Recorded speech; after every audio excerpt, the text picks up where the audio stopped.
Hello students, welcome in Porwal ma'am class. और students कैसे हैं आप? बढ़िया होंगे। तो आज हमारा जो चैप्टर है कृतिका से, अभी तक हमारे जो चैप्टर चल रहे थे वो चल रहे थे क्षितिज से, पर आज हमारा जो चैप्टर है ये है कृतिका का मेरे संग की औरतें। तो ये जो चैप्टर है मृदुला कुमारी द्वारा राइट किया हुआ है। उन्होंने ये निबंध एक तरीके से जो इन्होंने लिखा है, इसमें उन्होंने अपनी नानी, अपनी माँ, अपनी दादी सभी के बारे में कुछ कुछ दिया हुआ है। तो जो पहला ये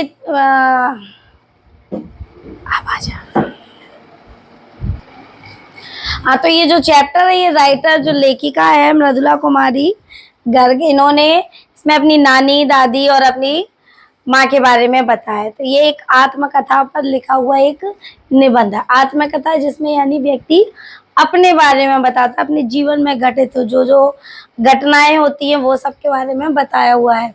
तो इसमें ये कुछ पॉइंट्स हैं, ये पॉइंट्स आज कुछ ज़्यादा हैं, 12 पॉइंट्स हैं। पहला है लेखिका की स्वतंत्र प्रिय नानी, यानी कि इस वाली हेडिंग में नानी के बारे में पता चलेगा। दूसरा है लेखिका की माँ का वैवाहिक जीवन, यानी इसमें उन्होंने अपनी माँ के वैवाहिक जीवन में जो भी उनकी घटनाएं थी, उनका वैवाहिक जीवन कैसा था, अच्छा था, बुरा था, वो सब बताया हुआ है। माँ का विशिष्ट व्यवहार, उनके माँ का जो व्यवहार था वो किस टाइप का था। निजता का प्रोत्साहन, यानी वो निजता यानी प्राइवेसी को कितना ध्यान देती थी अपने। लेखिका की परदादी, अब जैसे यहाँ पर उन्होंने नानी के बारे में बताया, माँ के बारे में बताया, अब है क्या है उनकी परदादी, यानी दादी की सास, परदादी। लेखिका पर अपने पूर्वजों का प्रभाव, यानी जो लेखिका के पूर्वज थे, दादी बाबा जो भी होते हैं, परदादी, उनके क्या क्या उन पर प्रभाव थे, लक्षण थे, वो सब। अब है लेखिका के भाई बहन, इसमें दिया हुआ है लेखिका के कितने भाई बहन थे, अपने किस्म की रेणु, दबंग, इस तरीके से हमने करके यहाँ 12 पॉइंट ये राइट किए। तो एक एक करके पॉइंट्स, ये चैप्टर थोड़ा लेंथी है। अब चार मतलब जितने भी जो चैप्टर आएंगे क्या है वो लेंथी ही आएंगे। इसमें कृतिका में चैप्टर सारे लेंथी, तो हम टाइम वेस्ट ना करते हुए अपना पहला पॉइंट स्टार्ट करते हैं। लेखिका की स्वतंत्रता प्रिय नानी, जो मतलब राइटर की जो नानी थी उन्हें आज़ादी बहुत पसंद थी, पर उनके जो नाना जी थे, नाना मतलब अंग्रेजों के अंडर में काम करते थे और नानी रहती थी सिंपल सादा जीवन व्यतीत करती थी, पर उनकी जो सोच थी, विचार थी, उसके बारे में उनके नाना जी तक को पता नहीं था कि उनकी नानी किस धारणा वाली है। तो यही हम इस हेडिंग में पता करेंगे। चलिए, हम लेखिका की नानी, लेखिका के जन्म से पहले ही उनका देहांत हो गया था नानी का, तो लेखिका ने अपनी नानी को नहीं देखा, इसलिए लेखिका ने उनसे कोई कहानी नहीं सुनी। इसीलिए शायद लेखिका कहानी लिखने का कार्य करती हैं ताकि वो औरों को कहानी सुना सके, परंतु उनकी उसकी नानी की कहानी भी रहस्यमयी है। तो यहाँ पर वो अपनी नानी की कहानी के बारे में बता रही हैं।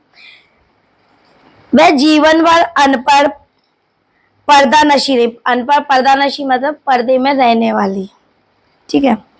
उनकी शादी विलायती रंग में रंगे एक व्यक्ति से हुई थी। उनके जो नाना जी थे वो थोड़े मतलब उस जमाने के हिसाब से वो फिरंगियों में जैसे अंग्रेजों के संग उनका उठना बैठना था, यानी कि विलायती रंग में, अंग्रेजों जैसे ठाट बाट के ज्यादा शौकीन थे वो, तो विलायती रंग में रंगे हुए थे। जब उसके पति रंगे हुए व्यक्ति थे, पर उनके पति विश्वविद्यालय कैब्रिज में बैरिस्ट्री पढ़कर आए और विलायती रहन सहन में रहने लगे। यहाँ किसकी बात हो रही है? लेखिका के नाना के बारे में।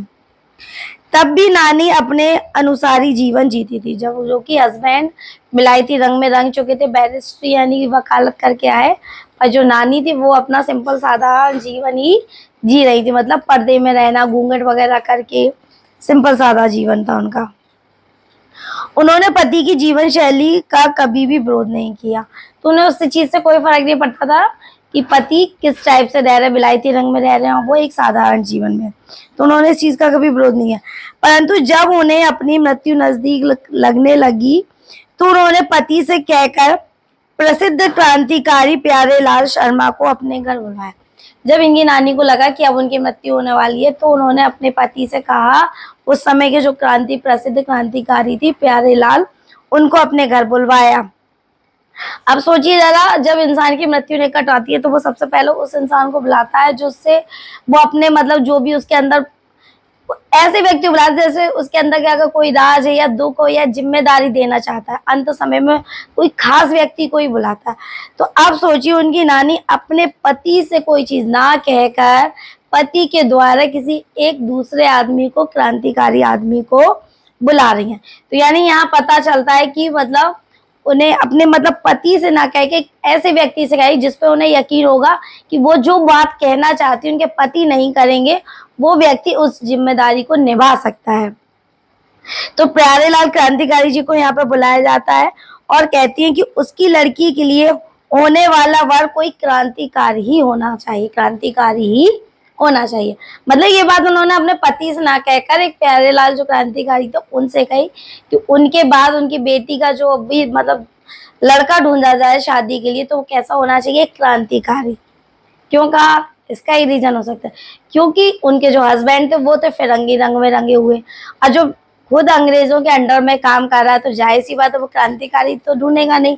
क्रांतिकारी होते हैं अंग्रेजों के विरोधी, ऐसा तो हो नहीं सकता। तो जाहिर सी बात है तो उन्होंने अपने पति से ना कहकर एक क्रांतिकारी से कहा कि उन्हें अपनी बेटी के लिए जो वर चाहिए वो कैसा होना चाहिए, एक क्रांतिकारी होना चाहिए जो अंग्रेज साहबों का फरमाबंददार ना हो, यानी उनके ऑर्डरों पे ना चले, गुलाम ना हो।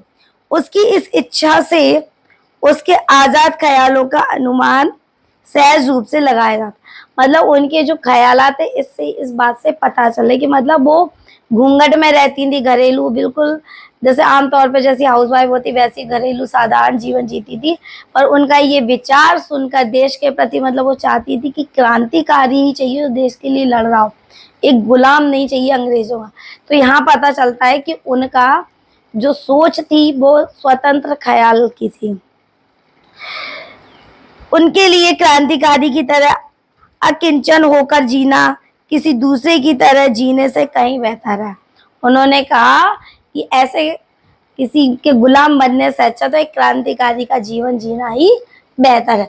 तो यहाँ पर तो लेखिका ने अपनी नानी के बारे में बताया कि नानी एक साधारण महिला होते हुए भी उन्हें अंग्रेजों की गुलामी पसंद नहीं थी। वरना बहुत से लोग तो उन्हें तो आम खाने से मतलब, गुठलियां गिनने से क्या मतलब, हमें क्या करना, घर में रहना है, हमें अपने चौका चूल्हे से मतलब, बच्चों से मतलब, हमें क्या मतलब बाहर किसकी सड़क चल रही है, कौन क्या कर रहा। पर नहीं, उन्हें रहती जरूर जीवन साधारण बिता रही थी पर इतना उनको भी मालूम था कि क्या चीज हमारे देश के लिए अच्छी है। ठीक, अब यहाँ पर हम करते हैं लेखिका के माँ का वैवाहिक जीवन। तो यहाँ पर तो जो उनकी माँ थी जब मरने के पास निकट आ रही थी, उनकी मृत्यु निकट आई थी, तो वह अपनी बेटी की विवाह के लिए बात करती हैं। तो अगला पॉइंट अब उसी के आगे का है, यानी कि लेखिका की माँ। ठीक है, तो लेखिका की माँ के बारे में, लेखिका की माता की शादी एक पढ़े लिखे होनहार युवक से हुई। उसे आजादी के आंदोलन में भाग लेने के कारण आईसीएस की परीक्षा में बैठने से रोक दिया गया। इनकी शादी जिस व्यक्ति से, वो एक पढ़ा लिखा तो था और आईसीएससी की तैयारी कर रहे थे, पर क्रांतिकारी आंदोलन होने के कारण, क्रांतिकारी होने के कारण उन्हें इस परीक्षा में बैठने से मना कर दिया गया। क्यों कर दिया गया? क्योंकि उस समय चल रहा था अंग्रेजों का शासन और अंग्रेज नहीं चाहते थे कि कोई भी हिंदू विरोधी व्यक्ति जो अंग्रेजों का विरोध कर रहे हो उनके बराबर में आके खड़ा करे, सरकारी नौकरी मिले, उनके अंडर में रहे। इस तरीके से उनके पास पुश्तैनी धन नहीं था, मतलब जो व्यक्ति था वो एक साधारण व्यक्ति, तो उनके पास कोई पुश्तैनी घर मकान नहीं था, धन भी नहीं था। इस प्रकार लेखिका की माता को मजबूर होकर अपनी माँ और गांधी जी के ख्यालों को अपनाना पड़ा। जो लेखिका की माँ थी, यानी उन्हें फिर अब मजबूरी हो गई, पति क्रांतिकारी थे, माँ पहले से ही क्रांतिकारी स्वभाव वाली थी, उन्हें गांधी जी के आदर्श पसंद थे, तो फिर लेखिका की माँ के पास कोई और रास्ता नहीं रहा, तो वो भी इसी रास्ते पे चल दी। वे मतलब जो लेखिका की माँ थी शरीर से इतनी पतली दुबली थी कि खादी की साड़ी, उस टाइम में खादी के वस्त्र चलते थे क्योंकि स्वदेशी अपनाना था, तो जो खादी की मतलब साड़ी पहनकर उसे संभालना उनके लिए बड़ा मुश्किल काम था। और जो लेखिका की दादी थी, यानी कि माँ की जो सास हुई, वो उनको इसकी मतलब जो शारीरिक धारणा बोली जाए, शारीरिक जो क्षमता थी वो बड़ी कमजोर थी, शरीर से दुर्बल थी। तो उसको लेकर उनकी दादी जो मजाक उड़ाया करती थी, लेखिका की दादी। लेखिका की माँ का अपनी ससुराल में पूरा रोब-दाब था। उनके दो प्रमुख कारण थे। लेखिका का माँ का अपने ससुराल में पूरा रोब था। दो कारण थे। पहला, ससुराल वाले भी अन्य भारतीयों की तरह अंग्रेजों से प्रभावित थे, भले उनका लड़का खाली जेब क्रांति करता हो। मतलब जो ससुराल थी, लड़का तो क्रांतिकारी मिला जैसे कि इनकी नानी चाहती थी, पर जो ससुराल मिली वो थी अंग्रेजों की भक्त। ठीक है ना। तो ससुराल भी अंग्रेजों की भक्त और जो बहू आई है वो भी अंग्रेजों की भक्त, पर जिस व्यक्ति से शादी हुई है वो अंग्रेजों के विरुद्ध था। ठीक है ना। तो यहाँ पर उनका रोप चलता था, क्योंकि जैसे में तैसे आकर मिल गए। पर जो लड़का था यानी कि लेखिका के पिता, वो क्या थे, एक क्रांतिकारी, जेब क्रांतिकारी रहे, किंतु घर में दबदबा अंग्रेजी भक्त ससुर का चलता था। ऐसी स्थिति में घर में एक सिर्फ लड़के की क्रांतिकारी पत्नी का होना परिकथा या रोमांचा पैदा करता है। अब सोचो जरा, ऐसे एक क्रांतिकारी की पत्नी आ गई, मतलब लड़का क्रांतिकारी और पत्नी आई है, वो कैसे आई है, अंग्रेजों को, मतलब अंग्रेजों की भक्त आई है। तो ये सब चीजें वहां पे क्या चलती थी, आए दिन घर में थोड़े बहुत ड्रामे होते रहते थे। दूसरा पॉइंट है, लेखिका की माँ की शख्सियत बहुत प्रभावी थी।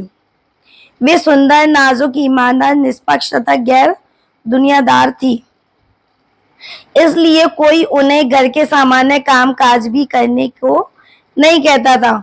उनकी तो सलाह भर भी ली जाती थी, जिसे पत्थर की लकीर की तरह निभाया जाता था। उनकी सास ही नहीं, जेठानियां, स्वयं पति भी उनकी घर गृहस्थी का काम खुद संभाल लेते थे।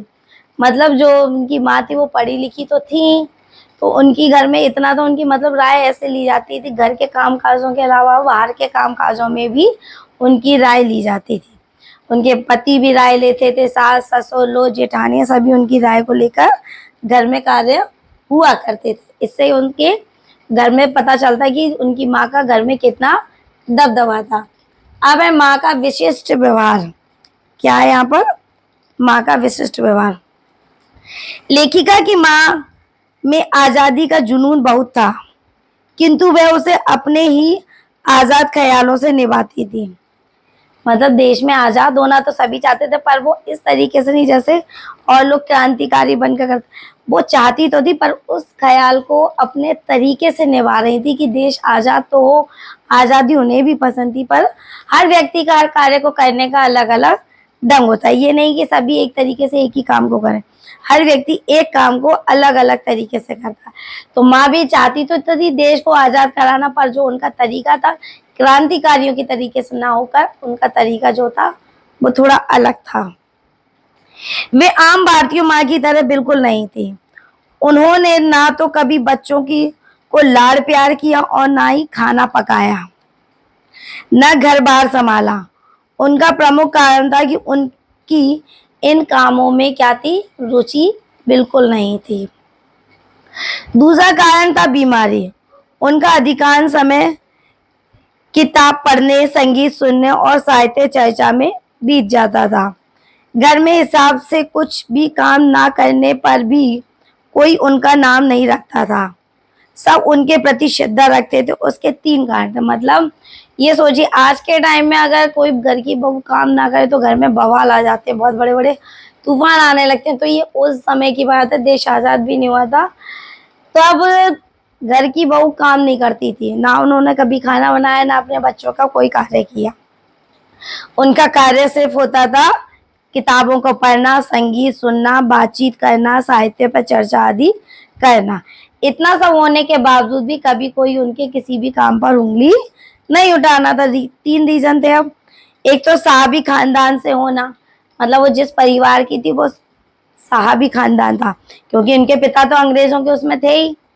दूसरा, कभी झूठ ना बोलना, तो उन्होंने कभी झूठ नहीं, क्योंकि इसमें उनके माँ के संस्कार दिखाई देते। तीसरा है एक कि गोपनीय बात को दूसरे पर प्रकट ना करना। मतलब बहुत सी चीज़ें क्या होती है, लोग चुगली करते हैं, इधर की सुन ली उधर कर ली कि वो आपके बारे में ऐसा कर रहा था वो वैसे कर, तो ये चीज़ उनकी नहीं थी, एक की बात सुनकर दूसरे के सामने प्रकट करने। तो इस कारण उनका मतलब उनके प्रति घर में सभी को श्रद्धा का भाव था। अब हमारा यहाँ पे जाता है चौथा पॉइंट आता है निजता को प्रोत्साहन। लेखिका की पहरेदारी भी लेखिका के घर में सभी को निजता की पूरी छूट थी। किसी एक की चिट्ठी आती थी तो दूसरा उसमें यह नहीं पूछता था कि उसमें क्या लिखा है। इसी छूट के कारण लेखिका और उसके 3 भाई बहन लेखन के क्षेत्र में आ गए। यानी उनके परिवार मतलब कोई किसी के काम में ज़्यादा इंटरफेयर नहीं करता था, प्राइवेसी की पूरी उनके घर में छूट दी गई थी। कोई किसी से ये नहीं पूछता था कि तुम क्या कर रहे हो, तुम्हें क्या करना, जिसको जो करना पूरी आज़ादी है। अगला पॉइंट है लेखिका की परदादी का रहस्य। तो यहाँ नानी हो गई, माँ हो गई, हमें परदादी। लेखिका की माँ का प्रभाव इतना लेखिका की परदादी भी लीक से परे चलने वाली औरत थी। लीक से मतलब कभी पॉइंट पे ना चल के उनसे मंदिर में जाकर मन्नत मानी कि उनकी पोतहू को पहला बच्चा लड़का ना होकर लड़की हो। उन्होंने अपनी इस मन्नत की बड़े समाज में घोषणा भी कर दी और हर रोज मंदिर में जाकर मन्नत दोहराया करती। इसका कोई कारण किसी को समझ नहीं आया और उन्होंने भी अपने मुंह में कभी कुछ नहीं कहा, इसलिए आज तक उनकी यह मन्नत रहस्य बनी हुई है। परदादी के बारे में प्रसिद्ध था कि भगवान उनकी जरूर सुनते हैं, जो यही हुआ। घर में पहला शिशु लड़की हुई। भगवान इस अद्भुत इच्छा से शायद इतने घबरा गए कि एक नहीं, एक के बाद 5 कन्याएं जन्मी। मतलब जो इनकी दादी थी, दादी का बोलते हैं कि मन्नत मांगती थी कि उनके घर में जो उनकी बहू की पहली संतान हो वो क्या हो, एक लड़की हो। मोस्टली क्या मांगती हैं सासें कि लड़का हो, पर वो लड़की मांगती थी। तो लोग ये कहते हैं कि भगवान उनसे इतने प्रसन्न हो गए कि एक नहीं 5 लड़कियों, पर उन लड़कियों को उस लड़की को मांगने का रीजन क्या था ये उन्होंने कभी नहीं बताया उनकी दादी ने। अब लेखिका पर अपने पूर्वजों का प्रभाव। तो पूर्वजों का प्रभाव उनकी दादी हो गई, थोड़ा पापा का, सबका थोड़ा असर तो आता है। ये तो देखिए लेखिका की माँ का प्रभाव इतना था कि एक चोर भी उनके सामने पकड़ कर भला इंसान बन गया हुआ कि ये एक रात घर के सारे मर्द बारात में चले गए। सारी औरतें सर धजकर रत जगह मनाने आकर इकट्ठी हो गईं। नाच गाने और ढोलक के शोर में एक चोर घर में घुस गया। संयोग से वह उस कमरे में आ घुसा जहां शोर से बचने के लिए लेखिका की माँ सोई हुई थी। चोर के पांवों की आहट से माँ की नींद खुल गई। माँ ने पूछा कौन? चोर बोला जी मैं। माँ ने कहा पानी पिला। यह कहकर उसने अपना खाली लोटा उसे पकड़ा दिया और कुएं से पानी भरने को कहा। बोली पर देख कपड़ा कसकर बांध रखी हो और तरीके से छानी हो। यह सुनकर चोर घबरा गया। उसने सोचा कि माँ ने उसके मुंह पर बंधा कपड़ा और कमर में बंधी भाग देख ली है, मतलब बंधा हुआ भाग देख लिया है। माँ ने फिर कहा जल्दी पानी ला।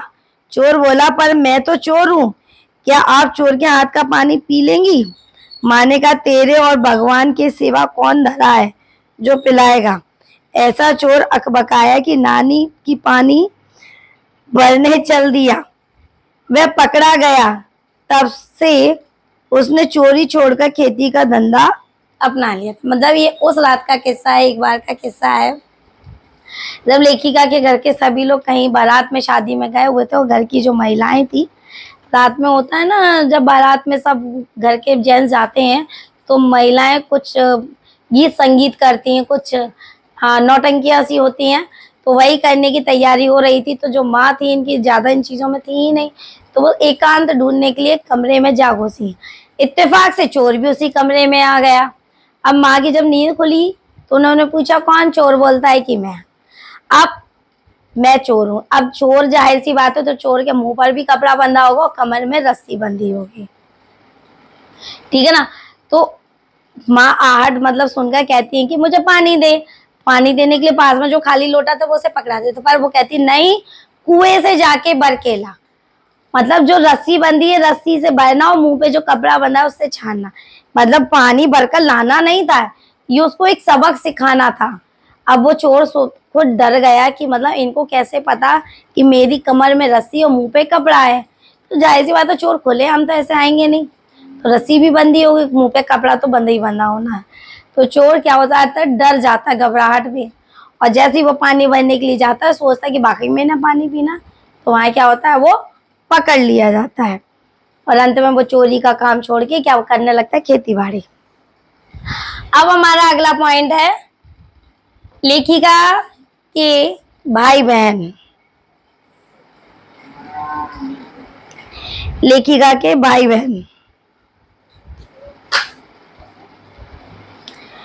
शायद परदादी की मन्नत के कारण लेखिका और उनकी चारों बहनें लड़की होने के नाते किसी हीन भावना की शिकार नहीं हुई, बल्कि उन सब ने किसी लीक पर चलने से इनकार कर दिया। उनकी सबसे बड़ी बहन थी मंजुल भगत। इन्हीं ने के लिए परदादी ने मन्नत मांगी थी। इन्होंने शादी के बाद जैन नाम छोड़कर पति का नाम ग्रहण कर लिया और प्रसिद्ध लेखिका बनी। दूसरी कन्या थी मृदुला गर्ग, अर्थात लेखिका स्वयं। इन्होंने भी शादी के बाद पति का नाम गर्ग अपने नाम में जोड़ लिया। लोग हैरानी से पूछते हैं कि इन्होंने शादी के बाद अपना नाम क्यों ही बदल लिया। लेखिका कहती है कि नाम ना बदलने से व्यक्तित्व में कोई अंतर नहीं आता, इसलिए नहीं बदला। लेखिका की तीसरी बहन गौरी उस चित्रा लेखन नहीं करती थी। चौथी बहन रेणु भी नहीं लिखती थी। पांचवी बहन अचला अंग्रेजी में लिखती थी तथा छोटा भाई राजीव हिंदी का लेखक है। इन चारों को उसका सारा खानदान पढ़ाता है। लेखिका को यह बात अच्छी नहीं लगी कि उसके ससुराल वाले उसका लिखा नहीं पढ़ते, परंतु बाद में इसके लाभ भी पता चले। जो लेखिका के भाई बहन थे उनकी, जैसे बताया कि लेखिका की जो 4 और बहनें थी, मतलब वो उनमें से 3 बहनें लिखने का काम करती थी और 2 बहनें नहीं करती थी। तो जो सबसे बड़ी जो बहन थी उन्होंने शादी के बाद जैन धर्म अपना लिया, और लेखिका ने जो दूसरे नंबर की थी वो स्वयं कौन थी, लेखिका थी, यानी कि मृदुला गर्ग। अच्छा, ये चाचा 5 बहनें होने के बावजूद भी लोग इन पे अचंभित क्यों नहीं होते थे, क्योंकि सबसे बड़ी चीज ये, क्योंकि मन्नत द्वारा मांगी गई थी। किसी के घर में अगर 2 या 3 लड़कियां हो जाए तो ही लोगों को बड़ी टेंशन हो जाती है, जैसे वही अब उनको खिला रहे हैं, वही उनको पाल रहे हैं। पर इनके यहाँ ऐसा कुछ नहीं था, क्योंकि ये मांगी गई थी, ईश्वर से प्रार्थना द्वारा की गई थी इनके लिए। अब है अपने किस्म की रेणु लेखिका की 2 बहनें जो लेखिका नहीं बनी। अब यहाँ पर हम कर रहे हैं, किसकी बात कर रहे हैं, अपने किस्म की रेणु। मतलब बाकी की बहनें थी वो हिंदी में लिखती थी, कुछ इंग्लिश में लिखती थी, जो रेणु थी अब ये अपने किस्म में थी। लेखिका की 2 बहनें जो लेखिका नहीं बनी, उनमें से अधिक स्वतंत्र और दबंग थी। वे अपने अनुसार जीना चाहती थी। गर्मियों में स्कूल से वापसी के समय उनके पिता उन्हें लिवाने के लिए गाड़ी भेज दिया करते थे। अचला तो उसमें बैठ जाती थी, किंतु रेणु पैदल आती थी।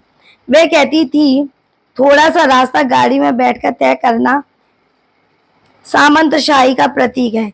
इसी कारण बीए की परीक्षा देने के समय भी वह अड़ गई। बोली, परीक्षा देने का फायदा बताओ। सभी ने अपनी अपनी तरह से समझाया। पिता ने कहा, इससे नौकरी कर सकोगी, शादी कर पाओगी, लोग इज्जत से देखेंगे, आदि आदि, किंतु वह ना मानी। अंत में पिता ने आदेश दिया कि मैं कह रहा हूं करो। तब उसने पिता की इच्छा पूरी करने के लिए जैसे तैसे बीए की परीक्षा की। वह सच बोलने में माँ से 2 कदम आगे थी, इसलिए उसका सच सुनकर लोग हंस पड़ते। जब कोई भी उसे इत्र भेंट करता तो वह कहती नहीं चाहिए, मैं तो नहाती हूँ। मतलब इसमें जिस रेणु के बारे में बात की जा रही है ये थोड़ी अपने इच्छा अनुसार चलने वाली थी। मतलब एक होता है जो परिवार को देख के करते कंडीशन देख, पर ये क्या थी अपनी थोड़ी इच्छा अनुसार करना, जैसा इनको करना चाहती थी ये उसी प्रकार से ये जीती थी। तो जैसे ही बोला गया कि बीए की परीक्षा के लिए इनको सबने समझाया पर इन्होंने नहीं किया। जब रीजन बताए गए करने के तब भी ये तैयार नहीं। उसके बाद जब इन्हें ये पूर्ण रूप से पिता ने आदेश दे दिया कि करना है, तब जाके इन्होंने पिता की इच्छा पूरी करने के लिए इन्होंने बीए की परीक्षा दी। तो यहाँ तो रेणु हो गई। अब जो दूसरी बहन थी वो थी चित्रा। चित्रा लेखिका की तीसरे नंबर की बहन चित्रा भी दबंग थी, यानी रेणु और चित्रा जो कि लिखती नहीं थी। वह मन में आई बात करके ही मानती थी। कॉलेज में पढ़ते समय वह खुद पढ़ने से अधिक ध्यान औरों को पढ़ाने में लगाती थी। इसके लिए अपने अंक अपने शागिर्दों से कम आते थे। मतलब वो खुद कम पढ़ती थी और दूसरों को ज़्यादा पढ़ाती थी, तो हमेशा उसके कम मार्क्स आते थे और दूसरों के ज़्यादा आते थे। शादी के वक्त उसने एक लड़के के बारे में ऐलान कर दिया कि वह शादी तो उसी से करेगी। खुद लड़के को भी इस बात का पता नहीं था। समय आने पर उसने लड़के को बता दिया और यह भी कह दिया कि वह जो सोच लेती है उसे करके ही दम लेती है। परिणाम स्वरूप लड़के ने हथियार डाल दिए, शादी हो गई। सबसे छोटी बहन ने ठीक से पढ़ाई लिखाई की, पिता की इच्छा अनुसार शादी की। वह लीक पर ही चलती प्रतीत हुई, परंतु 30 वर्ष की उम्र में उसने भी लीक से विद्रोह किया और लेखिका बन गई। तो यहाँ पे उनकी बहनों के बारे में बताया गया कि बहनें कैसे कैसे थी। ठीक, अगला पॉइंट हमारा दृढ़ संकल्प सबका स्वाभाविक गुण। सभी बहनों में लीक से हटने का गुण है। मतलब पॉइंट से सभी बहनें समय के हिसाब से इंसान सोचकर तो बहुत कुछ चलता है, पर क्या है समय और परिस्थितियां हर इंसान को उसके रास्ते से भटका देती हैं। समय के हिसाब से लोग बदल भी जाते हैं, रास्ते भी बदल लेते हैं। तो यहाँ पर भी इस कहानी में भी, इस निबंध में भी थोड़ी यही कंडीशन आई है कि कुछ लोग तो चले ही नहीं शुरू से, और जो चले तो समय के हिसाब से उन्हें भी अपना रास्ता बदलना पड़ा। तो यहाँ पर है सभी बहनों में लीक से हटने का गुण है, परंतु घर गृहस्थी और विवाह के परंपरागत तरीके को किसी ने नहीं छोड़ा। उनका विश्वास था कि मर्द बदलने से कोई प्रयोजन सिद्ध नहीं होता, घर के भीतर रहकर भी अपनी मर्जी से जी लेना काफी है। लेखिका शादी के बाद बिहार के एक छोटे से कस्बे डालमिया नगर में पहुंची। वहां नर नारी की प्रतियोगिता इतनी हावी थी कि पिक्चर में भी नर नारी अलग बैठते थे। इसी डालमिया नगर में लेखिका ने कोशिश करके कुछ शादीशुदा औरतों को इस बात के लिए तैयार किया कि वे पराये मर्दों के साथ मिलकर नाटकों में अभिनय करें। उन्होंने 4 साल तक कई नाटक किए और अकाल राहत कोष के लिए धन एकत्र किया। मतलब जब वो अपने जीवन में एक बार बिहार गई होंगी लेखिका, जब बिहार में जाके उन्होंने वहाँ का माहौल देखा कि वहाँ पे औरतों को लेके इतनी पर्दा प्रथा थी कि फोटो भी अगर हस्बैंड वाइफ खिंचाते थे तो पास तो होते थे पर उनके बीच में गैप होता था, साथ साथ नहीं बैठते थे। तो ये देखकर अब उनके मन में आया तो पहले तो यहाँ से ये चीज दूर करनी है। तो जब घर में ही महिलाओं को इतनी बंदिशें होती थी तो उनको दूर करने के लिए तो पहले उन्होंने कुछ महिलाओं को जागृत किया और कहा घर से बाहर के मर्दों के साथ किसके लिए प्रेरित किया, नाटक करने की। जो नाटक होते हैं ना, नुक्कड़ नाटक, लोगों को कुछ शिक्षा देने के लिए, तो ऐसे नाटकों में अभिनय करने के लिए प्रेरित किया और इन नाटकों के द्वारा उन्होंने कुछ धन संचय भी किया राहत कोष के लिए। अब कर्नाटक में विश्वविद्यालय निर्माण। अब यहाँ पे बिहार का हो गया, अब उनका है लास्ट पॉइंट हमारा, नहीं लास्ट नहीं, अभी एक और है, 11 पॉइंट है, कर्नाटक में विश्वविद्यालय। लेखिका कर्नाटक में एक छोटे से कस्बे में बागलकोट में पहुंची। यात्रा तो वो करती रहती, तो अब कहाँ गई, कर्नाटक के बागलकोट में। वहां कोई ढंग का विद्यालय नहीं था जहां वे अपने 2 बच्चों को पढ़ा सके। उसने पास के कैथोलिक बिशप से प्रार्थना की वह सीमेंट कारखाने की मदद से एक प्राइमरी स्कूल खोल दे। बिशप ने कहा वहां क्रिश्चियन जनसंख्या कम है। लेखिका ने गैर क्रिश्चियन बच्चों को भी शिक्षा योग्य होने की दलील दी। बिशप ने कहा आप यकीन दिलाएं कि वह स्कूल अगले 100 वर्षों तक चलता रहेगा। यह सुनकर लेखिका गुस्सा खा गई। बिशप ने भी कहा स्कूल खोलना आपकी समस्या है, मेरी नहीं। लेखिका ने संकल्प किया वह अंग्रेजी, हिंदी, कन्नड़ 3 भाषाएं सिखाने वाला स्कूल खोलकर रहेंगी और कर्नाटक सरकार से मान्यता भी दिलाएंगी। उसने कुछ शिरफिरे लोगों की सहायता से यह काम शुरू किया। उसके साथ अन्य सरकारी अफसरों के बच्चे भी स्कूल में पढ़े। इस प्रकार लेखिका ने अपनी जिद को हर जगह पूरा किया और विशेषकर लेखन के मंच पर। तो जहाँ पर वो गई थी, हमने बताया कर्नाटक में, तो वहाँ पे क्या था, एक भी अच्छे स्कूल नहीं थे, सीमेंट। तो वहाँ जो कारखाना था, कारखाना से वो चाहती थी उस कारखाने की बिल्डिंग में एक क्या बन जाए, अच्छा सा विद्यालय बन जाए, क्रिश्चियन यानी इंग्लिश मीडियम में विद्यालय बन जाए जहाँ बच्चे पढ़ सके ठीक प्रकार से। पर जो बिशप था वो इस चीज़ के लिए तैयार नहीं था।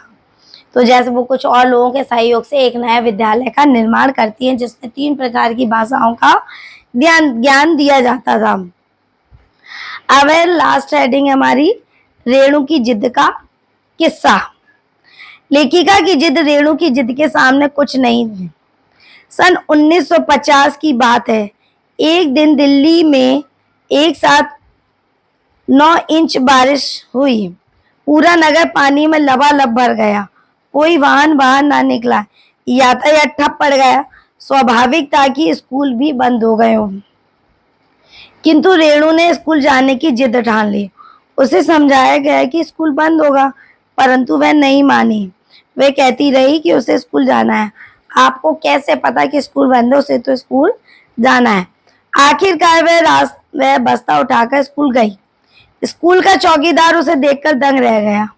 घर आने पर सबने कहा हमने पहले ही कहा था। इस पर रेणु बोली स्कूल बंद था तो मैं वापस आ गई, इसमें आपका कहना कहाँ से आ गया। लेखिका को लगता है कि उस दिन रेणु के अकेले स्कूल जाने में कितना रोमांच हुआ होगा। सचमुच अकेलेपन का मजा कुछ और ही है।